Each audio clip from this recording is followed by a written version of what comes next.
হয়ে গিয়েছে আমার জিরা রাইস।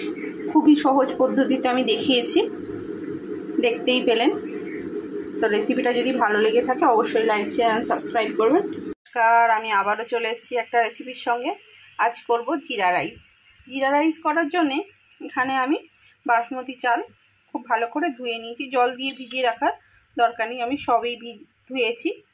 আর এখানে নিয়ে নিয়েছি গোটা জিরে, গোটা এলাচ আর দারুচিনি, আর আছে কিশমিশ। কিশমিশটা সম্পূর্ণ অপশনাল, জিরা রাইসে কিশমিশ কেউ দেয় না, কিন্তু আমি দিই, আমার মেয়ে খেতে খুব ভালোবাসে তাই। তো চলুন শুরু করা যাক। যে আমি কড়াই বসিয়ে দিয়েছি। খুব ইজি ওয়েতে আজকে আমি এখানে 1.5 টেবিল চামচ মতো আমি ঘি দিয়ে দিয়েছি, আর দেব 1 টেবিল চামচ মতো তেল। তো চলুন ঘিটা মেল্ট হয়ে যাক, একটু গরম হয়ে যাক, আসছে। ঘি মেল্ট হয়ে গিয়েছে আর গরমও হয়ে গিয়েছে। এবার আমি দিয়ে দেবো থেতো করে রাখা এলাচ আর দারচিনি। এর সঙ্গেই আমি জিরেটা ফোড়নে দিয়ে দেবো। যেহেতু জিরা রাইস তাই জিরাটা একটু বেশি করেই দিতে হবে, জিরাটা মুখে পড়লে ভালো লাগবে। তো চলুন একটুখানি লাল করে ভেজে নিয়ে আসছি। এটা লাল হয়ে গিয়েছে, এবার আমি কিশমিশগুলো দিয়ে দিলাম।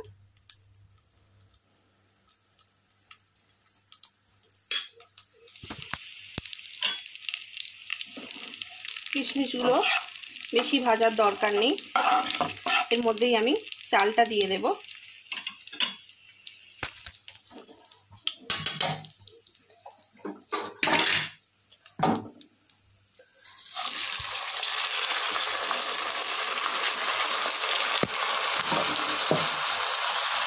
চালটা দিয়ে দিয়েছি, এবার 1 মিনিট একটু নাড়াচাড়া করে নেব। খুব বেশি ভাজলে চাল ভেঙে যেতে পারে, তখন দেখতে ভালো লাগবে না। তো চলুন 1 মিনিট মতো চালটা ভেজে নিয়ে আসছি। 2টো কাঁচা লঙ্কা আমি দিয়ে দিয়েছি ফাটিয়ে। এবার ভাজা হয়ে গেছে খুব ভালো করে। এবার এর মধ্যে আমি দিয়ে দেবো গরম জল। অবশ্যই গরম জল দিতে হবে। আর রেশিওটা হচ্ছে 1:2। 1 গ্লাস চাল হলে 1-2 গ্লাস পরিমাণে জল। এটা কিন্তু সব সময় মাথায় রাখতে হবে, জলের পরিমাণটা কিন্তু খুব ইম্পর্টেন্ট।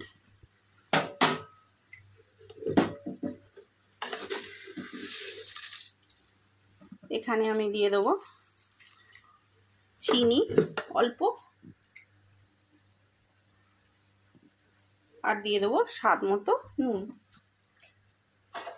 এবার এটা ফুটতে দেব। তো চলুন এবার ঢাকনা দিয়ে হতে দিই। এখন হাই ফ্লেমে রান্না করব, যখন ফুটে যাবে তখন গ্যাসটা আস্তে করে দেবো। তো চলুন ফুটে গেলে আর আসছি।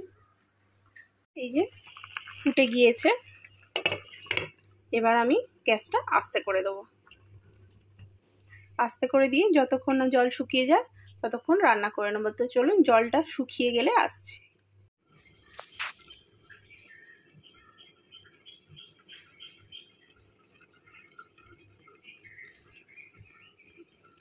তো এখনও জল আছে বোঝা যাচ্ছে। তো চলুন জলটা একেবারে শুকিয়ে যাক, আসছি। দেখি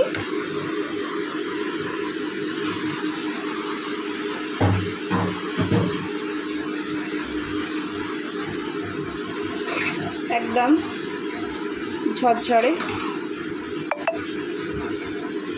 জিরা রাইস আমার রেডি।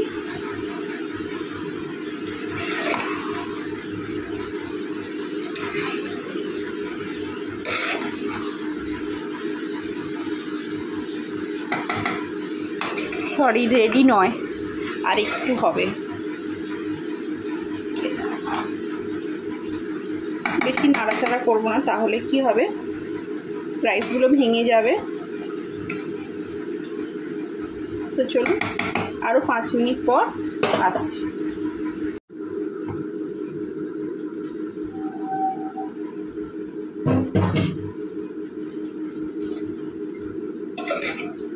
তো রেডি, একদম ঝরঝরে, দেখতেই পাচ্ছেন একদম ঝরঝরে জিরা রাইস রেডি আমার। তো চলুন নামিয়ে নিয়ে আসছি। তো চলুন দেখিয়ে দিই যখন ঝরঝরে হয়েছে।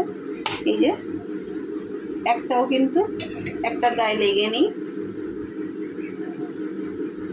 তো রেডি হয়ে গিয়েছে আমার জিরা রাইস। খুবই সহজ পদ্ধতিতে আমি দেখিয়েছি, দেখতেই পেলেন। তো রেসিপিটা যদি ভালো লেগে থাকে অবশ্যই লাইক শেয়ার অ্যান্ড সাবস্ক্রাইব করবেন। আর রেসিপি সম্পর্কে জানার থাকলে অবশ্যই আমায় কমেন্ট করবেন, আমি তার রিপ্লাই দেবো। তো চলুন আজকের মতো টাটা, দেখা হবে অন্য কোনো দিন অন্য কোনো রেসিপির সঙ্গে।